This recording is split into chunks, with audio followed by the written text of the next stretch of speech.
Voici 3 éléments sur lesquels Emmanuel Macron et son gouvernement vont pouvoir s'appuyer ces prochains mois pour soutenir la croissance. D'abord, l'alignement des planètes va rester favorable. Côté pétrole, malgré les accords d'Alger et de Vienne, le prix du baril se négocie autour de 50 $, soit à peine plus qu'avant la mise en place des quotas de production. Pour les pays producteurs ayant consenti les plus lourds ajustements, c'est la double peine. Leur volume baisse sans rattrapage sur les prix, entraînant une chute de leurs recettes pétrolières. Pas sûr donc que les accords tiennent encore très longtemps. Surtout que cela profite aux seuls grands producteurs qui ne les a pas signés, les États-Unis, qui inondent le marché de leur pétrole et gaz de schiste. À la manœuvre, l'administration Trump qui a donné carte blanche à l'industrie pétrolière pour multiplier les forages et produire plus.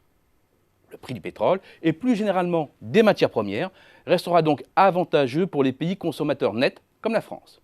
Une double bonne nouvelle pour les ménages et les industriels. Seconde planète toujours bien alignée, celle des taux d'intérêt. Certes, les OAT ont commencé à remonter fin 2016, passant d'un plus bas de 0,15% en août dernier à environ 0,8%. Le plus probable est que leur niveau reste malgré la remontée des taux longs américains très proche de 1%, en raison du quantitative easing avec des achats d'actifs toujours importants par la BCE, de l'appétit des investisseurs pour les valeurs refuges dans un contexte de forte incertitude mondiale et de la réduction du spread avec le Bund allemand. C'est une très bonne nouvelle pour l'État, mais aussi pour le marché de l'immobilier.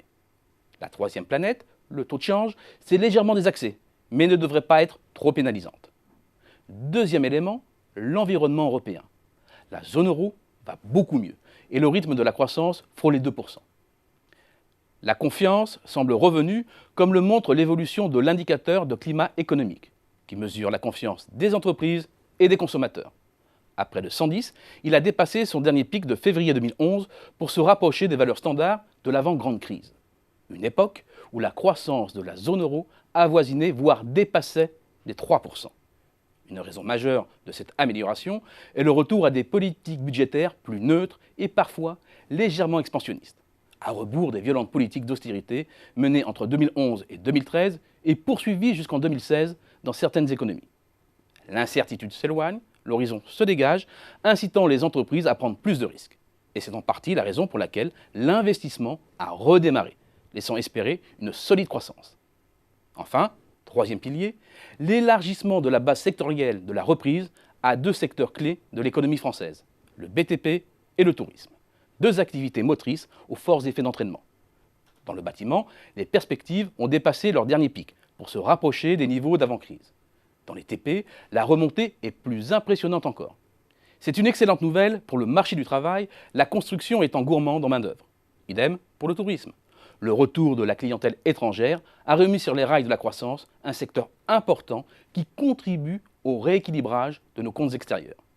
Cette dynamique favorable va donner l'opportunité au nouveau président d'absorber le coût de ces réformes tout en restant collé à l'objectif des 3%.